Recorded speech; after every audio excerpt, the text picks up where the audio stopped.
So it's been a really devastating few days across the Western Cape. At least 12 people have died due to accidents related to the flooding across the province. At least 80 roads are closed, and it's now believed in the region of 12,000 people have been displaced or affected by the flooding in some way. So let's get the very latest update from Cape Town Mayor Geordin Hill-Lewis. Mayor, thank you so much for joining us. I know Cape Town has been really hard hit, but it's across the province as well. And I know that this is a whole government endeavour, so you are able to sort of bring the whole province together. I want to start by asking you about this major incident declaration.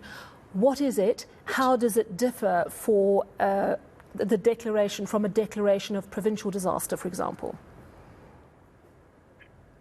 Good evening, Sally. It's good to be with you. The major incident declaration, which I signed just a few hours ago this afternoon, allows, firstly, it's focused at a local level. So it's a municipal declaration, not a provincial declaration.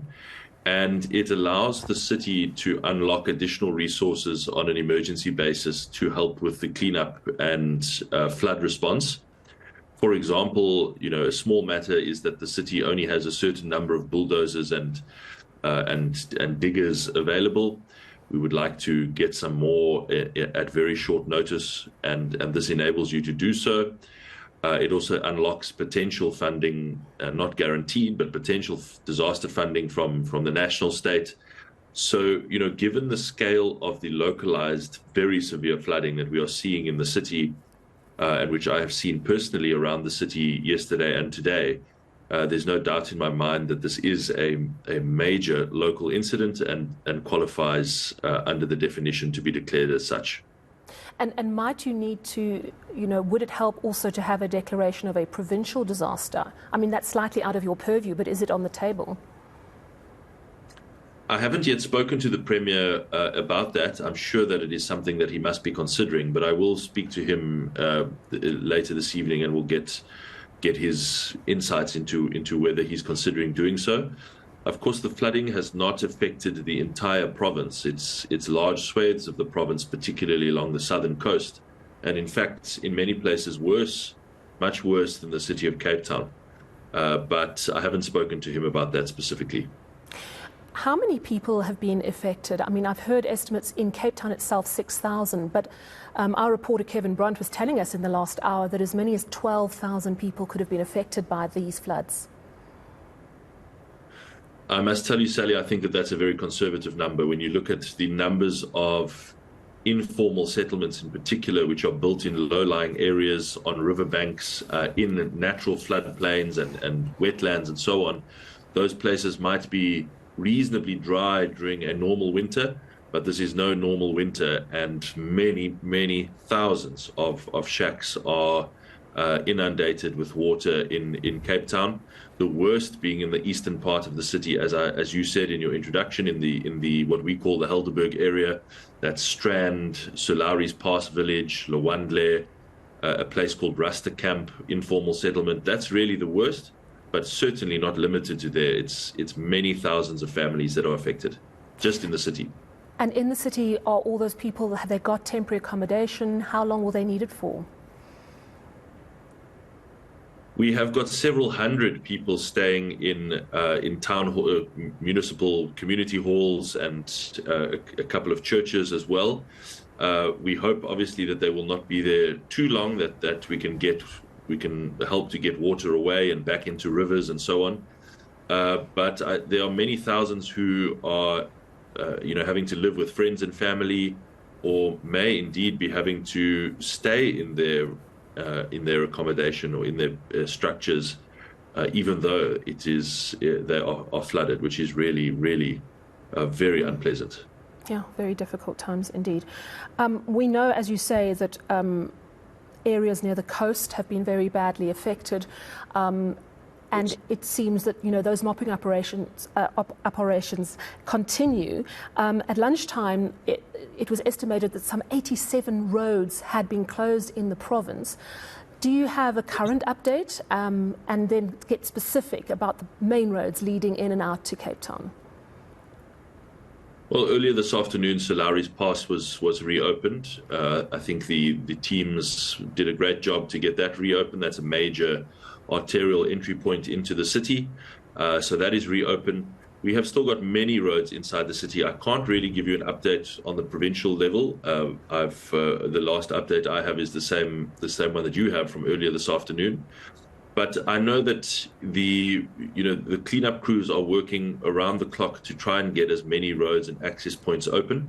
There are many roads which are damaged, fundamentally damaged, and those will take many weeks to rebuild. We've got lots of roads that have just been washed away, and so those will take a good while to rebuild. But for the main access points, ingress and egress routes, they are reopened. All right, that's good to hear.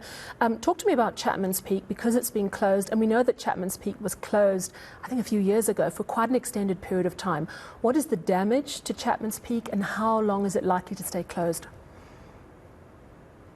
Look, I don't think that engineers have been able to do a proper damage assessment, because we're just cleaning debris, mud and rocks and sand and water.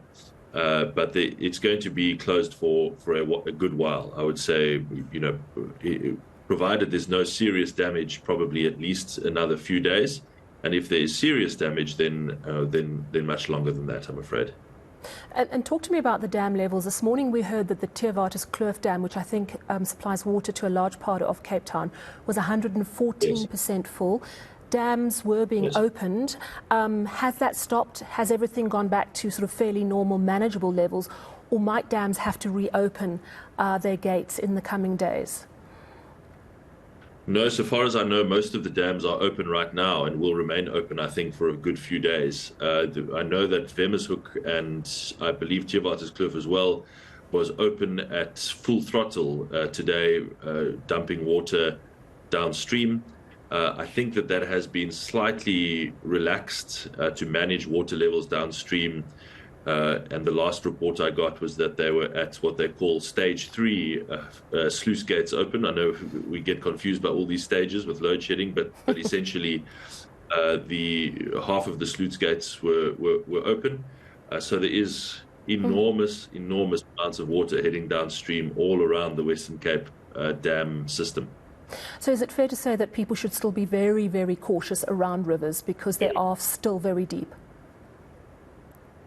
Absolutely. I visited some rivers, the Solari's River, the Lawrence River, the Dip River. All of our rivers are absolutely at, very swollen, at bursting point already. Water is very fast moving. It's very dangerous, especially for children or people who are infirm on their feet. They must be very, very careful. It's better to stay away from flowing water altogether and rather find other access points. And of course, the major thing is if you see any electricity poles that are down or any cables lying in water, please do not approach that water at all. That's very dangerous and has already led to fatalities in this storm, unfortunately. Absolutely tragic. I think 2 cases where a total of 8 people have died because of those illegal connections and being electrocuted. Just finally, in terms of moving around the city of Cape Town, I would imagine it sounds to me like the worst of the flooding is over. There's still a fair amount of mopping up to do, but as you say, roads are reopening, Solari's Pass is open. Am I correct when you said the major routes in and out of Cape Town, is that the N1, the N2, have they all reopened now?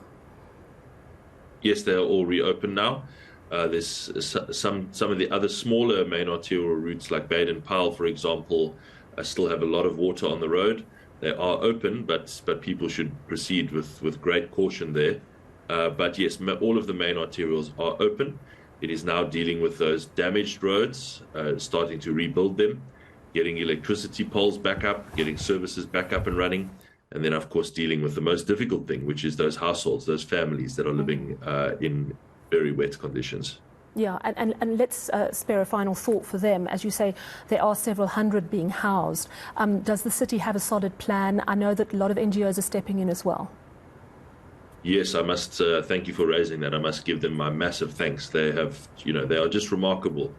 It makes one very proud to see this kind of South African Spirit, the Gift of the Givers, the Lions Club, Rotary International, some church groups, some mosque groups, you name it. There have been incredible in immediate and massive response on top of the efforts by cities, disaster management and fire and rescue and so on. They've just been great. We've seen the NSRI, for example, rescuing people on boats inside the city and much more in Franschhoek and other parts of the province.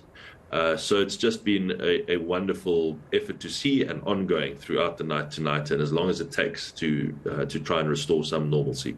All right. Well, thank you so much for that update. Worst is over, it seems, but still so much to do and to repair. Thank you very much for your time. Cape Town Mayor Geordin Hill-Lewis confirming that thousands of people really have been left homeless across Cape Town, but in other flood-affected areas, mostly along the southern Cape coast. But good news, really. So Lowry's Pass is open. The major routes in and out of Cape Town are open, but he has cautioned people moving around that you may find small roads are closed. You might have to be diverted. And of course, Chapmans Peak is now indefinitely closed. Engineers still have to assess whether it's just a matter of cleaning debris off the road or whether there's been some more severe structural damage. So Cape Town and surrounds really has been under siege.